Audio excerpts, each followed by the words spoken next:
Blood in the snow, death knocked on my cabin door that night. It didn't carry a scythe. It carried 3 children shivering in the snow and a woman asking one simple question. I should have kept that door shut. December 1878, Wyoming Territory. The worst blizzard in 10 years screamed across the plains like a wounded animal. Wind hit 40 miles an hour. Temperature dropped to 20 below zero.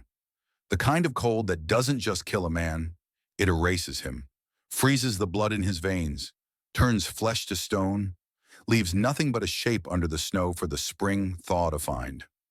I had lived alone in that cabin for 7 years, 30 miles from the nearest town, no neighbors, no visitors, no reason for anyone to come this far into nowhere. Just me, my traps, my rifles, and the ghosts I tried not to think about. My name is Silas Graves, 45 years old, former cavalry scout with the 3rd Regiment, current fur trapper. I had killed 23 men in my lifetime and remembered every single face. I knew when trouble was coming, and that afternoon trouble left its calling card in the fresh snow. I found the tracks while checking my beaver traps along Blackwood Creek. Not boot prints, moccasins, Apache, and smaller prints beside them. Children's feet sinking deep in the powder, moving fast, running from something. I followed the tracks for a quarter mile before turning back. None of my business. That's what I told myself.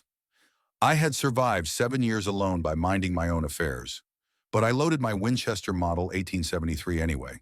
15 rounds in the tube magazine, 1 in the chamber, checked my Colt single-action Army. 6 rounds. Then I went back to the cabin and waited for whatever was coming. The blizzard peaked around 8 that night. Couldn't see 10 feet past the window glass. Just white chaos and howling wind. I fed another log to the fire and sat in my chair with the rifle across my knees. Then I heard it. 3 knocks on the oak door. Not weak, not desperate, just steady and deliberate, like someone announcing their presence and nothing more. I grabbed the Colt with my right hand, lifted the bar with my left, pulled the door open 6 inches. She stood there in the screaming white, an Apache woman, maybe 30 years old. Dark hair tangled with ice crystals, face drawn tight from days of exhaustion, but her eyes burned steady. No fear in those eyes, no pleading, just cold calculation and something harder underneath. 3 children huddled behind her back.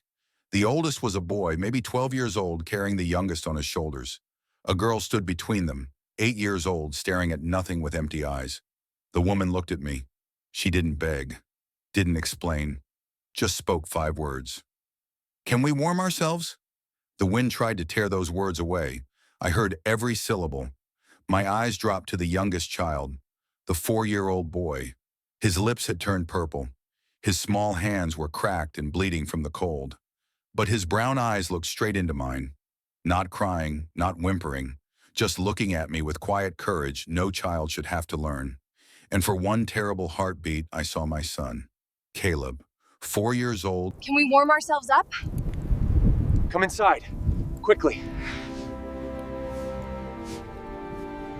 When the scarlet fever burned through him. Same brown eyes, same small face, same quiet way of watching the world.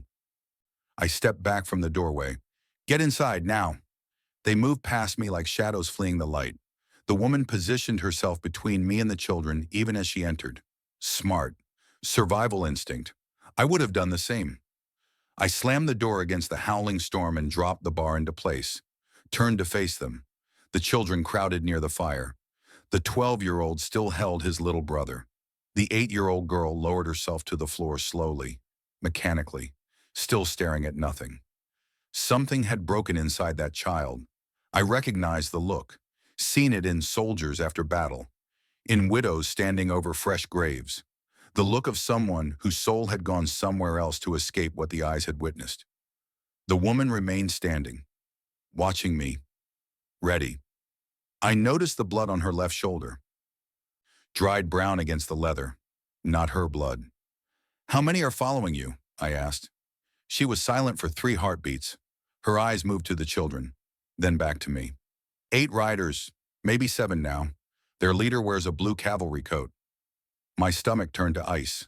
Not many men still wore cavalry blue in 1878, Most soldiers had burned those coats after mustering out. Too many bad memories stitched into the fabric. Too many ghosts clinging to the wool. But I knew one man who kept his coat, wore it every day like a trophy or a warning. This leader, I said slowly, he got a scar running down his left cheek? Long one? From the eye to the jaw? The woman nodded once. I sat down heavy in my wooden chair. The fire crackled. The wind screamed outside. The children shivered and pressed closer together. Harlan Tate. The woman's eyes narrowed. You know this man. I know him. I stared into the flames, seeing faces from 15 years past. Beecher Island, 1868. I took a Cheyenne arrow through my thigh. Couldn't walk, couldn't ride. Captain Harlan Tate threw me over his shoulder and carried me 8 miles through hostile territory to the Army surgeon. Saved my life. I looked up at her. He was my commanding officer, my friend. And now? Now he hunts people for bounty money, $50 for every Apache head he brings to the territorial office. I paused. How many of his men are dead? She didn't flinch, didn't look away. My husband running horse killed 3 of them before they shot him down. One of them was the leader's brother. Arrow through the throat. My husband watched him choke on his own blood before the bullets found him. I closed my eyes. Ben Tate, Harlan's younger brother. I had known him too, played cards with him, shared whiskey with him. He had been a decent man once before the frontier turned him cruel. And the 4th dead man, I asked? I killed him myself. He found us at the creek yesterday morning. He will not find anyone else. 4 of Tate's men dead, his own brother among them. This was no longer about bounty money. This was blood debt, the oldest law in the world. Harlan Tate would chase this woman to the edge of the earth. He would spend every dollar, sacrifice every man who rode with him, because that's what men consumed by vengeance did. I had been that kind of man once. Before my wife Eliza and my son Caleb taught me there were things more important than revenge. Before the fever took them both and left me with nothing but empty rooms and 7 years of silence. I walked to the frost-covered window, peered through the glass into the white chaos outside. How many people are chasing you?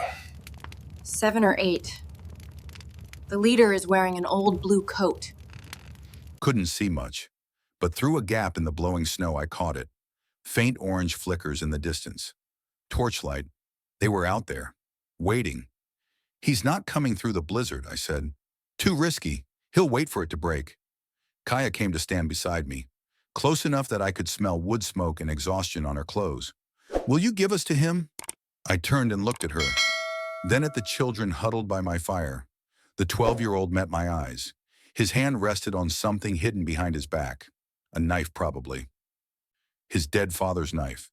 Ready to fight and die if I made the wrong choice.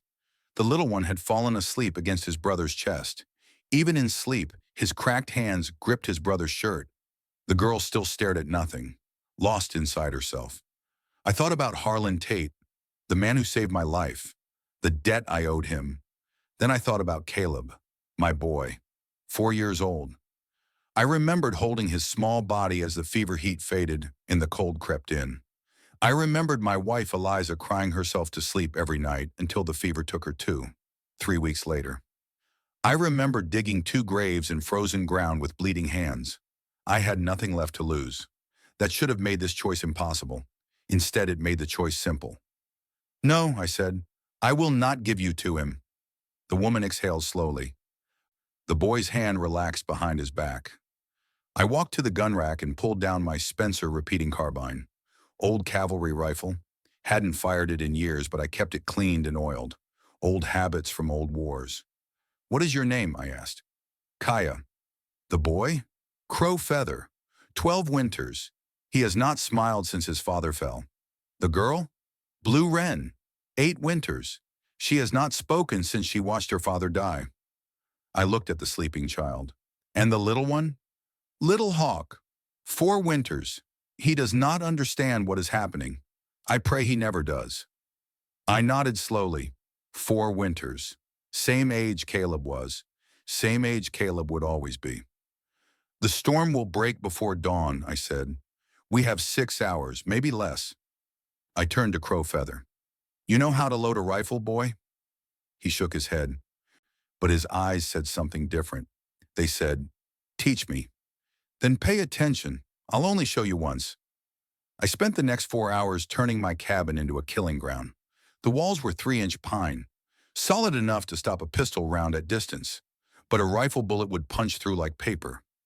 I identified every weak point: the windows, the door, the gaps where the roof met the walls. First, I had Kaya fill the water barrel and drag it in front of the west-facing window. Water freezes solid in this cold. Frozen water slows bullets. Won't stop a direct hit, but might buy a half second. In a gunfight, half a second is a lifetime. Then I cut 3 narrow slots into the wooden shutters, each slot just wide enough to fit a rifle barrel through, too narrow for return fire to find a living target. I showed Crow Feather the northeast corner where my oak dresser stood. 5 inches of solid hardwood. Best cover in the cabin. When shooting starts, I told him, you grab your brother and sister and get behind that dresser. Stay down flat. Don't move until I tell you or until you don't hear guns anymore. He nodded. His young face looked old in the firelight. He had already seen too much death for 12 years. I handed him my Stevens single-shot .22. Small rifle, light, not powerful enough to drop a grown man unless you got lucky with the shot placement, but loud enough to make someone duck. "This is last resort only," I said. "Break it open here. Slide the cartridge in here. Snap it closed. Aim for the chest. Squeeze the trigger slow. Don't jerk it." He practiced the motion. Once, twice, 5 times. His hand stayed steady throughout. Around midnight, Kaya reached into her sleeve and drew out a blade. Not a kitchen knife. A Chiricahua war knife with a curved blade. Will you hand us over to him? No. I won't. And leather-wrapped handle. Dried blood darkened the grip. "My husband's knife," she said. "I took it from his hand after he fell. I used it on the man at the creek." She met my eyes directly. "I do not need you to protect all 4 of us. I can protect myself." I looked at the knife, then at her face, at the hard lines around her mouth and the steel in her gaze. This was not a helpless woman. This was a warrior who had watched her husband die and kept moving, who had killed a man with her bare hands and her husband's blade, who had led 3 children through 5 days of hell and refused to break. "I believe you," I said. She almost smiled. The expression came and went like lightning. Around 2 in the morning, she told me everything. Her band had been camped in the Wind River foothills. 40 souls, mostly women, children, and elders. The warriors had traveled south to hunt elk. Only 3 fighting men remained to guard the camp. Tate's riders hit them at first light 5 days ago. No warning, no demands. Just thunder and gun smoke and screaming. Running Horse killed Ben Tate first, put an arrow through the man's throat from 30 yards. Ben Tate had grabbed at the shaft with both hands, had made horrible wet sounds as the blood filled his windpipe, had taken nearly a minute to die while his brother Harlan watched. Then Running Horse killed 2 more before the bullets found his chest. "He fell 10 feet from our lodge," Kaya said. Her voice stayed flat, controlled. The voice of someone who had cried until no tears remained. Blue Wren saw it all, saw her father fall, saw the blood spread across the snow. She has not spoken since that moment. "And you escaped?" I grabbed the children and ran. We hid in a canyon for 2 days while they searched. Then they found our trail. She touched the bloodstain on her shoulder. "One rider caught up to us at Blackwood Creek. He thought a woman with children would be easy. He was wrong. He was dead before he understood his mistake." I studied her face in the firelight. This woman had earned her survival, every mile of it. "Tate won't stop," I said. "You know that. This isn't business anymore. You killed his brother. He'll chase you until one of you stops breathing." "I know." She looked toward her sleeping children. "That is why I knocked on your door. I have heard stories about the man who lives alone in this cabin, the ghost soldier who wants no company. I thought perhaps a ghost would understand." I said nothing. There was nothing to say. At 4 in the morning, the wind stopped. The sudden silence hit like a physical blow. For 8 hours, we had existed inside the constant scream of the blizzard. Now nothing, just the pop of burning wood and our own careful breathing. I moved to the window, Peered through the shutter slot. Moonlight spilled across a fresh snow. The world had transformed into silver and white in deep shadow. Beautiful. Deadly. At the tree line, 300 yards distant, I counted them. 7 shapes on horseback, spreading into a wide crescent formation. Classic cavalry maneuver. I had used that formation myself 100 times. Harlan Tate had taught it to me. They advanced slowly. 200 yards, 150. Stopped at 80 yards. Just outside effective pistol range, but well within rifle distance. One rider separated from the group. Walked his horse forward alone. Stopped at 50 yards. Even in the moonlight, I recognized his silhouette. The set of his shoulders. The way he sat his saddle. The old blue cavalry coat hanging open despite the killing cold. Harlan Tate, 15 years older than when I left. I'm going outside. You count to 30. 30. Then I'll shoot and shatter the lantern. Last saw him. Gray in his beard now. Deep lines carved into his weathered face. But the same iron posture. The same predator's patience. "Graves!" His voice rang across the frozen air like a rifle shot. "I see smoke from your chimney. I know you're in there. Come out and talk. You have my word as a cavalry officer. Cavalry honor." From a man who slaughtered women and children for bounty money, the words tasted like ash. But I needed to see what I was facing, needed to count guns and judge distances and look into his eyes. I turned to Kaya. "Keep the children down. If shooting starts, you know what to do." She nodded once. Her hand rested on the knife at her belt. I lifted the bar and stepped outside into the moonlight. The cold seized my lungs like a fist. 20 below at least. My breath plumed white. Snow crunched under my boots as I walked 15 paces from the cabin and stopped. Tate sat motionless on his black horse. Big man. Broad shoulders. The scar on his left cheek showed white against his windburned skin. A reminder of the Cheyenne lance that nearly took his eye at Beecher Island. I had been there when the army surgeon stitched him up. Held him down while he screamed, "Silas Graves!" His voice carried something that might have been warmth. 10 years since I saw you last. You look old, my friend." "You look worse, Harlan." He laughed, short and sharp in the frozen air. "Fair enough. The years take what they want." His eyes moved past me toward the cabin. "You have something that belongs to me." "They don't belong to anyone. 4 Apache fugitives, $50 each from the territorial government. $200, Silas. I'll split it with you.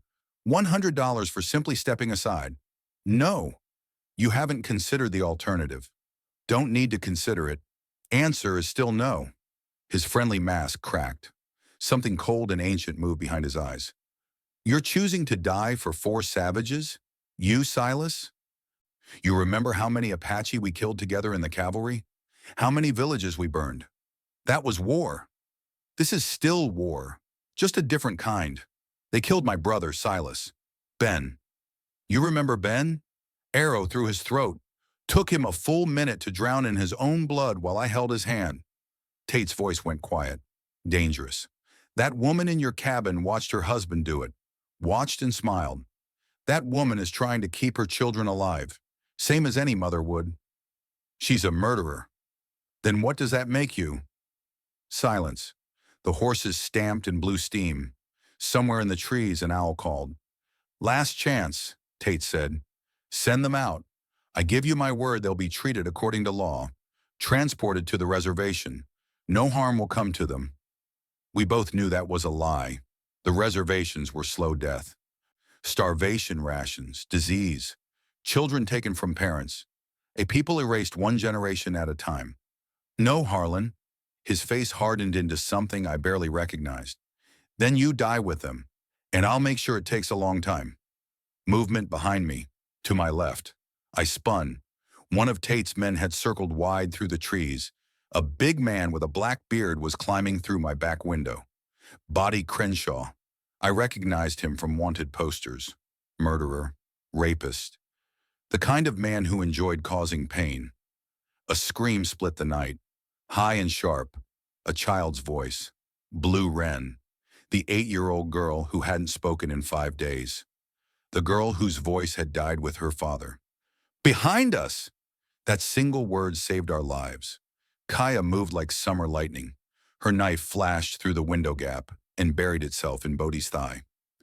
He tumbled backward with a howl, his pistol firing wild into the ceiling. I dove for the cabin door. Bullets cracked past my head. Snow exploded at my feet. I hit the door frame with my shoulder and rolled inside. Down! Everyone down! The children scrambled for the oak dresser. Crow Feather dragged his stumbling brother. Blue Wren ran on her own feet, suddenly awake, suddenly present. I kicked the door shut and dropped the bar. Half a second later, bullets punched through the wood. Splinters sprayed across the room. A round passed close enough to my ear that I heard it sing. I grabbed the Winchester and found the nearest shutter slot. Outside, shapes were running, spreading out, taking positions. I steadied my breathing, found a target, squeezed. The rifle bucked against my shoulder. A man spun and collapsed into the snow. I worked the lever, found another target, squeezed again. A second man fell, clutching his hip. Return fire intensified. The cabin walls shuddered with impacts. Holes appeared in the pine planks. Moonlight streamed through like cold fingers, pointing accusation. "Cartridges!" I shouted. Crow Feather grabbed ammunition from the table and shoved rounds toward me. His hands trembled, but he didn't stop, didn't freeze. His father's blood ran true. The firing slowed, then stopped entirely. Silence reclaimed the night. From somewhere beyond the cabin, Tate's voice cut through the darkness. "That's two more of mine, Silas. This has become very personal." I checked my ammunition. 10 rounds remaining in the Winchester, 6 in the Colt, 16 bullets total. I had started with 8 enemies. Kaya killed 1 before reaching my cabin. I had dropped 2 in the firefight. Body Crenshaw was wounded and crawling somewhere in the snow. That left 4 able men, plus Tate himself. 5 guns against my 16 bullets. Bad odds. But I had faced worse. "Sun's coming up in 2 hours," Tate called out. "Next time, there won't be any talking." I heard horses moving, withdrawing toward the tree line. I looked at Crow Feather. The boy met my gaze steadily. A splinter had cut his cheek. Blood ran down to his jaw. He hadn't made a sound when it happened. "You did well," I told him. He nodded once, a man's gesture from a 12-year-old boy. In the corner, Blue Wren sat with Little Hawk in her lap. She was stroking her brother's hair, whispering words I couldn't hear. The first words she had spoken in 5 days had been a warning that saved us all. Kaya knelt beside me at the shutter slot. Her knife was back in her hand, freshly cleaned of Body's blood. "They will come back with the dawn," she said. "All of them at once. This cabin won't survive another assault." "I've been counting the minutes." She studied my face. "What do you intend to do?" I looked out at the snow, at the dark trees, at the shapes moving in the shadows between. "We don't wait for them. We take the fight to them first." I remembered something Harlan Tate taught me 16 years ago. We were trapped in a box canyon, 20 Cheyenne warriors above us on the rim. No way forward, no way back. Tate was bleeding from a lance wound in his left leg, but his mind stayed sharp as a blade. "When you're surrounded and outnumbered," he told me, "forget about defense. Find the weakest point in their line. Hit it with everything you have. Die moving forward, not cowering behind rocks." Those words saved my life that day. Now I would use them to destroy the man who spoke them. "Kaya," I kept my voice low, "can you shoot a rifle?" "My husband taught me before we married. I can hit a man at 60 yards. I pressed the Spencer carbine into her hands. "When I go outside, count to 30, then put a bullet through that lantern hanging on the corral post. After that, keep firing. Keep their heads down. I'll handle the rest." She checked the rifle's load. Her movements were smooth, confident. Running Horse had taught her well. "And if you don't come back, then you take the children north, Montana Territory. Find the Crow tribe along the Yellowstone River. Tell them Silas Graves sent you. They owe me a debt from the old days." She held my eyes for a long moment. Whatever she saw there, it satisfied her. 30 count, she said. Then the lantern. I moved to Crow Feather. The boy stood ready, clutching the little .22 rifle like a talisman. "Stay with your mother," I told him. "Whatever happens outside, you keep your family alive. Understand?" His jaw tightened. He wanted to argue, wanted to fight beside me, but he nodded. "Yes, sir." I checked my Colt one final time. 6 rounds, then the Winchester. 10 rounds. 16 bullets to kill 5 men. I had done more with less. The eastern sky was turning gray when I slipped out the back door. The cold hit like a hammer. I dropped to my belly and crawled through the snow, using the woodpile and the outhouse for cover. 70 yards to the tree line. Tate and his remaining men were spread across a 100-yard front, wide formation designed to prevent exactly what I was attempting. But wide formation meant gaps, and I knew where the biggest gap would be. Tate's left side. 16 years ago, that Cheyenne lance hadn't just wounded him. It had shattered something in his left knee. The army surgeon saved the leg, but it never healed right. He could ride a horse without trouble, could walk without obvious limp on good days. But he couldn't pivot to his left, not quickly. His body had learned to compensate, to favor the right side in every movement. Most people never noticed. I noticed. I crawled for 10 minutes through the freezing snow, circled wide to the east, came up on their flank where the shadows were deepest. From this position, I could see them clearly in the pre-dawn gray. 5 men spaced along the tree line, Tate in the center, still mounted on his black horse. 2 men on his right, 2 on his left, including the wounded Bodie Crenshaw, who sat crooked in his saddle with a bloody bandage around his thigh. I counted seconds in my head. Kaya should be in position now. 25, 26, 27. I rose to one knee, Winchester stock against my shoulder, cheek pressed to cold wood. 28, 29, 30. The lantern on the corral post exploded in a shower of glass and burning oil. Flames splashed across the snow. Tate's horse reared. Men shouted. Every gun swung toward the cabin. I fired. The first round took Bodie Crenshaw through the chest. He was dead before his body hit the ground. Second round caught the man beside him in the throat. He grabbed at the wound with both hands and fell sideways from his horse. Then they saw me. Muzzle flashes lit the gray dawn like angry fireflies. Bullets snapped past my face. I threw myself behind a fallen pine and fired 3 more times. Another man screamed and went down clutching his belly. That left 2, plus Tate. One of the survivors broke, lost his nerve, spurred his horse and ran eastward, abandoning his commander. Tate shot him in the back without hesitation. The man pitched forward and lay still. "No one runs," Tate said calmly. "Not ever." The last rider looked from his dead companion to Tate's smoking pistol. He threw down his rifle and raised both hands. Tate shot him too. No witnesses. Now it was just us, Tate and me, the way it was always going to end. He dismounted slowly.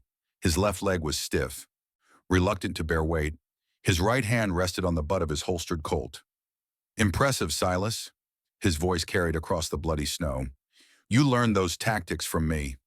I learned a lot from you, including when to stop following orders." He laughed bitterly. "Still the same righteous fool. You could have had money, safety, a clean conscience. Instead, you chose to die for people who would have scalped you 10 years ago. Maybe, but 10 years ago, I would have deserved it." I stepped out from behind the fallen tree. My Winchester was empty. I let it drop into the snow. Tate noticed. His scarred face twisted into something like a smile. "Just pistols then, like the old days." We faced each other across 40 yards of blood-stained snow. The sun crested the eastern peaks. Golden light spilled across the white landscape, painting everything in shades of fire and gold. "One question," Tate said, "before we finish this. Why? Why sacrifice everything for strangers?" I thought about it. Really thought about it while the cold seeped through my clothes and the morning light grew brighter. Because a woman knocked on my door last night asking for warmth, and I remembered what it felt like to be human. His face twisted with contempt. "Sentimental garbage." "Maybe, but it's my garbage." His hand moved toward his gun. I moved faster. The Colt cleared leather smooth and quick, just like 1,000 times before. But Tate was right about one thing. He was meaner than me. Always had been. His bullet found me first. Fire exploded through my right shoulder. The impact spun me sideways. Blood sprayed hot across the cold snow. But I was already squeezing the trigger. My bullet took him in the left thigh, exactly where I aimed, exactly where the old lance wound had never properly healed. His leg crumpled. He went down hard, I dropped to one knee. Pain screamed through my shoulder. Blood soaked my shirt and dripped from my fingertips. But I kept the Colt raised, kept it aimed at Tate's chest.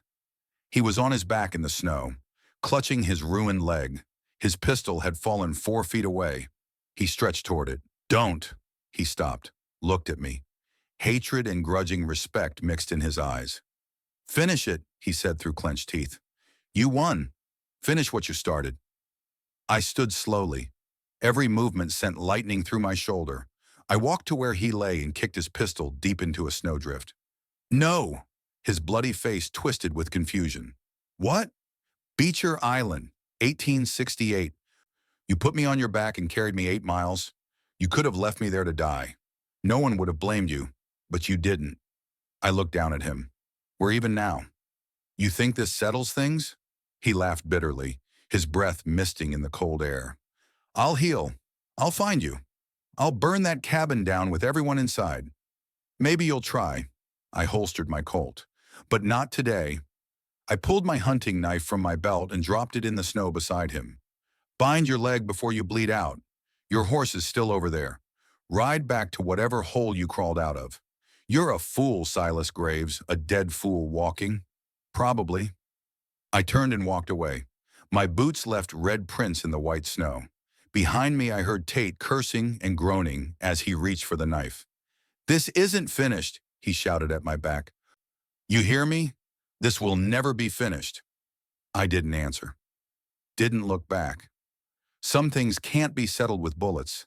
Some debts can't be paid in blood. Harlan Tate would never understand that. It would gnaw at him until the day he died. The not knowing. The mercy he couldn't explain. Let it gnaw.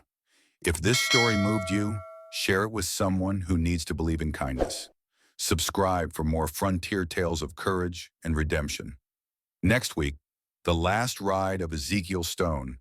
A Union veteran confronts his demons on a remote Montana ranch. The story leaves a very clear lesson. Kindness is not a weakness, but the bravest choice when faced with fear and hatred. The protagonist lived alone for many years, carrying the burden of war and irreparable losses. So his instinct was to close the door, remain silent, and avoid trouble. But in just one moment, seeing the children shivering in the snowstorm, he realized there were things more important than his own safety. When he decided to let them in, it wasn't just opening a house, but reopening the human part that had been frozen by grief. The second lesson is, hatred can turn a once good person into a ruthless one, while understanding can save a person from becoming a monster. The pursuer hunts not only for money, but for blood, debt, and pride, making him willing to burn through all moral boundaries. Conversely, the male protagonist understands that violence cannot heal violence. So even when pushed to the brink, he maintains his ultimate principle, not to become a copy of his enemy. His decision to spare his opponent's life is the most valuable detail, as it shows that true strength lies in the ability to stop at the right moment, avoiding being drawn into an endless cycle of revenge. The third lesson is the strength of a mother and the early maturity of young children in adversity. The female protagonist doesn't just run away. She fights to keep her child alive, standing tall in the face of danger without begging. The children are not as weak as one might think. Some are vigilant, others raise their voices at the right moment to save the group. Ultimately, the story reminds us that amidst the cold storms of life, sometimes a small decision giving others warmth can change the fate of many, and also save ourselves from our own loneliness and despair.